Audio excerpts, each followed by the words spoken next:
Hi viewers, welcome back to another video. ಇವತ್ತು ಭಾನುವಾರ ಆಗಿರೋದ್ರಿಂದ ಬಾಗೂಟ ಹೇಗಿರುತ್ತೆ, ನಮ್ಮ ಮನೇಲಿ ಏನೇನು ಮಾಡಿದ್ದೀವಿ ಅಂತ ನಿಮಗೆ ಈ ವಿಡಿಯೋಲಿ ಗೊತ್ತಾಗುತ್ತೆ. ಸ್ಕಿಪ್ ಮಾಡಲಿಲ್ಲ, ಫಸ್ಟಿಂದ ಲಾಸ್ಟ್ವರೆಗೂ ನೋಡಿ. ಯಾವ ಥರ ಮಾಡೋದು, ಏನೇನು ಬೇಕು ಇಂಗ್ರೀಡಿಯೆಂಟ್ಸು ಅಂತ ನಾನು ನಿಮಗೆ ಹೇಳ್ತಾ ಹೋಗ್ತೀನಿ. ಈಗ ಕೇಳಿಸ್ಕೊಂಡು ನೀವು ಮಾಡಿ ನಿಮ್ಮ ಮನೇಲಿ ಹೇಗೆ ಬಂತು ಅಂತ ನನಗೆ ತಿಳಿಸ್ಕೊಡಿ. ಏಡಿಕಾಯ್ದು ನೋಡಿ, ಇದು ನೀಟಾಗಿ ವಾಶ್ ಮಾಡಿ ಎಲ್ಲದು ರೆಡಿ ಮಾಡಿರೋದಾಗಿದೆ. ಇದು ಒಂದು ಅರ್ಧ KG ಇದೆ. ಅರ್ಧ KG ಅಷ್ಟು ಅಳತೆಗೆ ಏನು ಬೇಕು ಅನ್ನೋದಕ್ಕೆ ಇದು ಮಾಡಿರೋದು ಆಗಿದೆ. ಅದು ಆಮೇಲೆ ಇದು ಬೆಣ್ಣೆ ಇದು ನಾವು ಮನೇಲೆ ತಯಾರಿಸಿರೋದಲ್ಲ, ಇದು ಆಚೆಯಿಂದ ತಂದಿರೋದು, ಸಿತ್ ಫಾರ್ಮ್ಸ್ ಅವ್ರದ್ದಿದು ಬೆಣ್ಣೆ.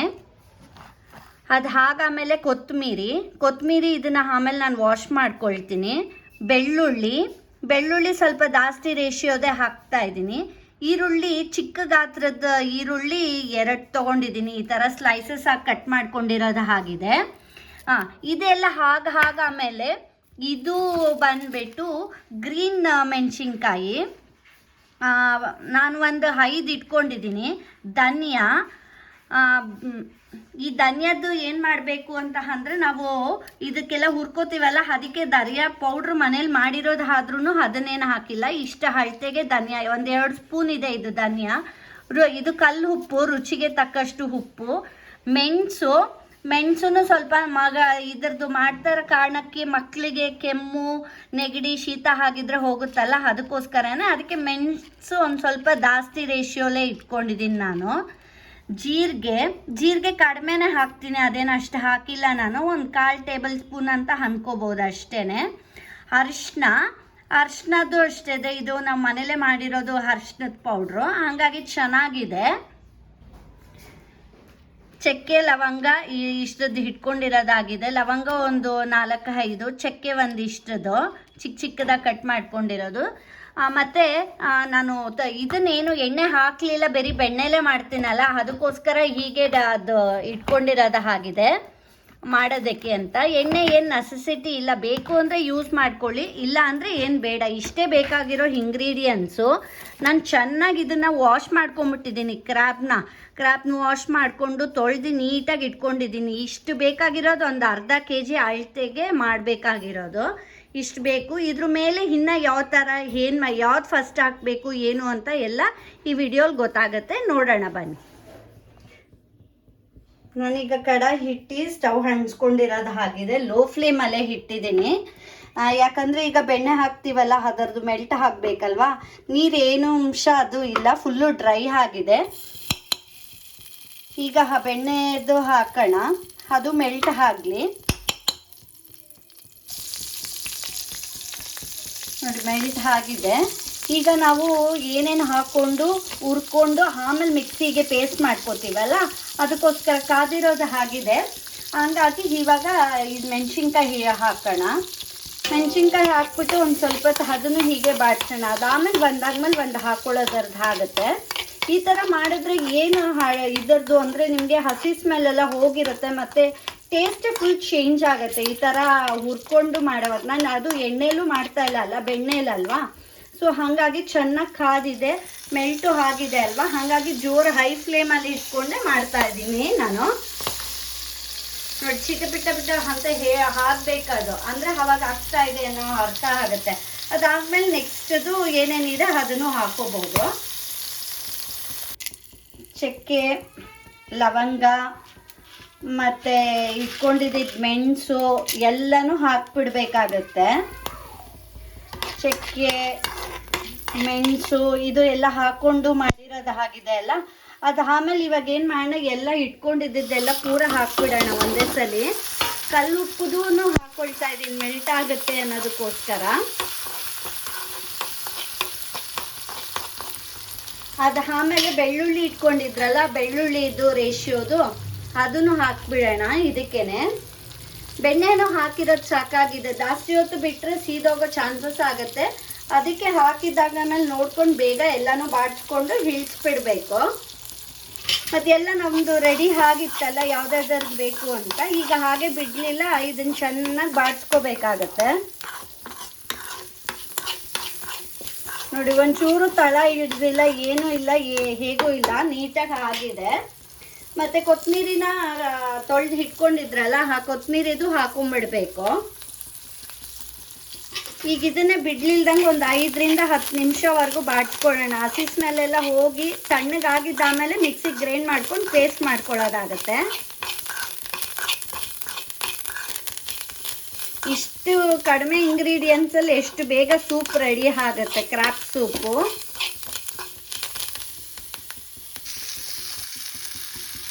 ಹಸಿ ಸ್ಮೆಲ್ ಹೋಗ್ಬಿಟ್ಟು ಆಗಿದೆ. ಹಂಗಾಗಿ ಇವಾಗ ಆಗಿರೋದ್ರಿಂದ ನಾವೆಲ್ಲ ಹಾಕ್ಕೊಂಡು ಹುರಿದಿರೋದು ಆಗಿದೆ, ಎಲ್ಲ ಆಗಿದೆ ಅಲ್ವಾ. ಹಾಗಾಗಿ ಈಗ ಸ್ಟವ್ದು ಆಫ್ ಮಾಡಿಬಿಡೋಣ. ಯಾಕೆ ಅಂತ ಅಂದರೆ ಇದು ತಣ್ಣಗಾಗಿದ್ದಾಗ ಮೇಲೆ ಅಲ್ವಾ ಹಾಕ್ಕೊಳ್ಳೋದು ನಾವು, ಅದಕ್ಕೋಸ್ಕರ ಇದನ್ನು ಸೈಡಿಗೆ ಇಟ್ಕೊಂಡು ಬಿಡೋಣ. ಅಷ್ಟೊತ್ತಿಗೆ ಇದು ತಣ್ಣಗೆ ಹಾರೋವರೆಗೂ ಏನು ಮಾಡೋದ್ರಲ್ಲಿ ಬೇಡ, ಅದಕ್ಕೋಸ್ಕರ ಸ್ಟವ್ ಹಂಚ್ಕೊಳ್ಳೋಣ. ಕುಕ್ಕರ್ನ ಇಟ್ಟಿರೋದಾಗಿದೆ, ಹೈ ಫ್ಲೇಮಲ್ಲೇ ಇದೆ. ಇದು ಹೀಗೆ ತೊಳೆದಿಟ್ಟಿದ್ದೀನಲ್ಲ, ಇದು ಹಾಕಿ ಹೆಂಗಾಗೆ ಫುಲ್ಲು ಡ್ರೈ ಆಗಿಬಿಡ್ಲಿ. ಅದು ಆಮೇಲೆ ಬೆಣ್ಣೆ ಹಾಕಿ ಇನ್ನು ನೆಕ್ಸ್ಟ್ ಏನು ಮಾಡೋದು ಅನ್ನೋದು ನೋಡೋಣ. ಫುಲ್ ಡ್ರೈ ಆಗಿದೆ, ಹಾಗಾಗಿ ಹೀಗೆ ಇಟ್ಕೊಂಡಿದ್ದು ಬೆಣ್ಣೆದು ಹಾಕಿ ಅದು ಮೆಲ್ಟ್ ಆಗಲಿ ಸ್ವಲ್ಪ. ಒಂದು 2 ಸ್ಪೂನಷ್ಟು ಹಾಕೋಣ ಸಾಕು, ಜಾಸ್ತಿ ಆದ್ರೂ ಇದು ಚೆನ್ನಾಗಿರಲ್ಲ. ಎಲ್ಲ ಕರೆಕ್ಟ್ ರೇಷಿಯೋ ಹಾಕಿ ಮಾಡುವಾಗ ಕರೆಕ್ಟಾಗಿ ಬಂದಿರುತ್ತೆ. ಈಗ ಇದನ್ನು ಮೆಲ್ಟ್ ಆಗಲಿ. ಮೆಲ್ಟ್ ಆಗಾಮೇಲೆ ಕ್ರ್ಯಾಬ್ ಹಾಕ್ಕೊಳ್ಳೋದು ಆಗತ್ತೆ ನೆಕ್ಸ್ಟದು.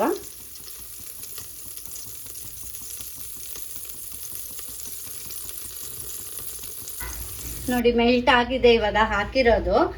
ನಾನು ಈರುಳ್ಳಿ ಇಟ್ಕೊಂಡಿದ್ನಲ್ಲ ಫಸ್ಟ್ ಅದನ್ನು ಹಾಕೊಂಡು ಬಿಡೋಣ. ಅದು ಒಂಚೂರು ಲೈಟ್ ಬ್ರೌನ್ ಅಷ್ಟು ಟರ್ನ್ ಆಗಲಿ. ಅದು ಆಮೇಲೆ ಕ್ರ್ಯಾಬ್ ಹಾಕ್ಕೊಳ್ಳೋಣ. ಈಗ ಮೊದಲೇ ಕ್ರ್ಯಾಬ್ ಹಾಕಿದ್ರೆ ಆಮೇಲೆ ಈರುಳ್ಳಿದು ಅಷ್ಟು ರೋಸ್ಟ್ ಆಗಿರಲ್ಲ, ಅದು ಹಸಿ ಸ್ಮೆಲ್ಲ ನಂಗೆ ಆಗಿಬಿಡುತ್ತೆ. ಅದಕ್ಕೋಸ್ಕರ ಇದನ್ನು ನೀಟಾಗಿ ಬಾಡಿಸ್ಕೊಳ್ಳೋಣ. ಅದು ಒಂಚೂರು ಲೈಟ್ ಬ್ರೌನ್ ಆಗಿದೆ ಅಂದಾಮೇಲೆ ಕ್ರ್ಯಾಬ್ ಹಾಕ್ಕೊಳ್ಳೋದಾಗುತ್ತೆ. ಹೀಗೆ ಬಿಟ್ಟರೆ ತಳ ಹಿಡಿಯುತ್ತೆ, ಸೀದೋಗೋ ಚಾನ್ಸಸ್ ಆಗುತ್ತಲ್ಲ.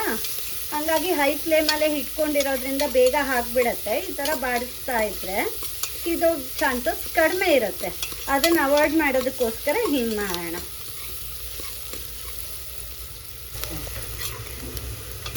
ನೋಡಿ ಆಗಿದೆ ಲೈಟ್ ಬ್ರೌನ್ದು, ಸಾಕು. ತಿರ್ಗಾ ಇದು ಮಾಡ್ಕೊಳ್ತೀವಲ್ವ, ಹಾಗಾಗಿ ಇದು ಆಗುತ್ತೆ. ಕ್ರ್ಯಾಬ್ ನೀಟಾಗಿ ತೊಳೆದಿಟ್ಟಿದ್ರಲ್ಲ, ಹಂಗಾಗಿ ಹಾಕ್ಕೊಳ್ಳೋಣ.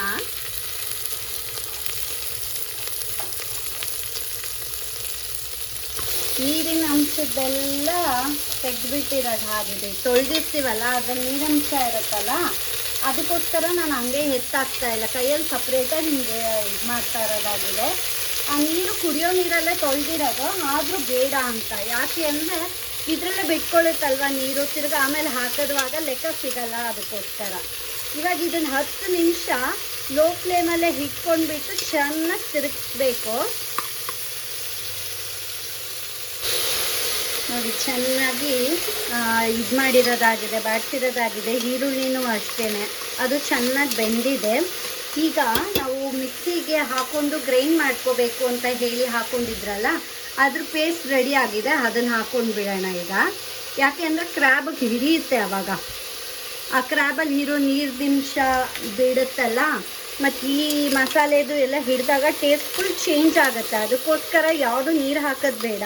ಆ ಬಟ್ಲಲ್ಲಿ ಇರೋ ನೀರದ್ದು ಮಸಾಲೆ ಇರೋದಕ್ಕೆ ನೀರು ಹಾಕೋಬೇಕಲ್ಲ, ಅದು ಆಮೇಲೆ ಹಾಕ್ಕೊಳ್ಳೋಣ. ಇದನ್ನು ಚೆನ್ನಾಗಿ ಬಾಡಿಸ್ಬಿಡೋಣ. ನೋಡಿ ಫುಲ್ಲು ಹೀರ್ಕೊಂಡಿದೆ, ಎಷ್ಟು ಡ್ರೈ ಆಗಿದೆ. ಇವಾಗ ನೀರು ಹಾಕಿದ್ರೆ ಸರಿ ಹೋಗುತ್ತೆ. ಚೆನ್ನಾಗಿ ಬಾಡಿಸಿರೋದು ಆಗಿದೆ ಅಲ್ವಾ, ಹಸಿ ಸ್ಮೆಲ್ಲು ಹೋಗಿರುತ್ತೆ, ಕ್ರ್ಯಾಬಿಗೆ ಮಸಾಲೆನೂ ಅಂಟಿದೆ. ಈಗ ನೀರು ಹಾಕಿ ಕುದಿಸಿದ್ರೆ ಇನ್ನೂ ಚೆನ್ನಾಗಿ ಬರುತ್ತೆ. ಟೇಸ್ಟ್ ವೈಸ್ ಎಲ್ಲ ಏನೂ ಡಿಫ್ರೆನ್ಸ್ ಆಗಲ್ಲ.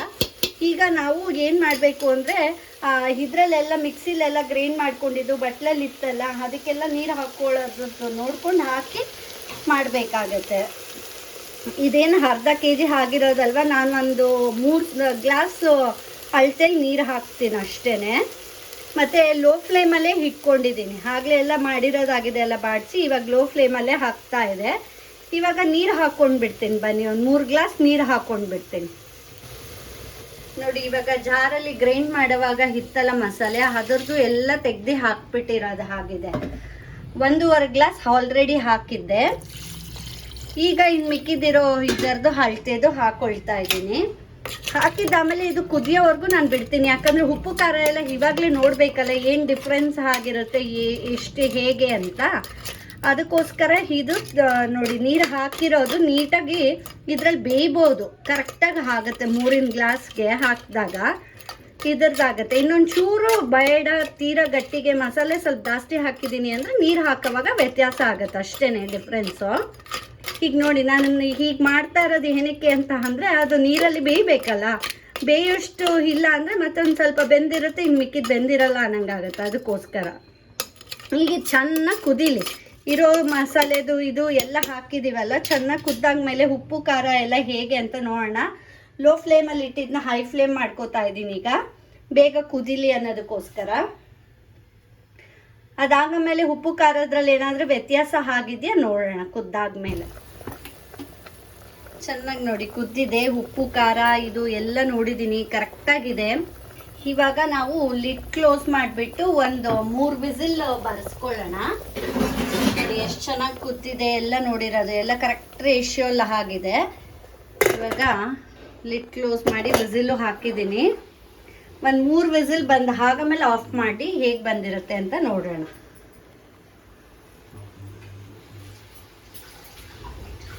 ನೋಡಿ ಎಷ್ಟು ನೀಟಾಗಿ ಎಲ್ಲ ಬೆಂದಿರೋದ್ರದ್ದು ಇದು ಎಲ್ಲ ಒಂದ್ಸಲಿ ನೋಡ್ಬಿಡೋಣ ಹೇಗೆ ಬಂದಿದೆ ಅಂತ.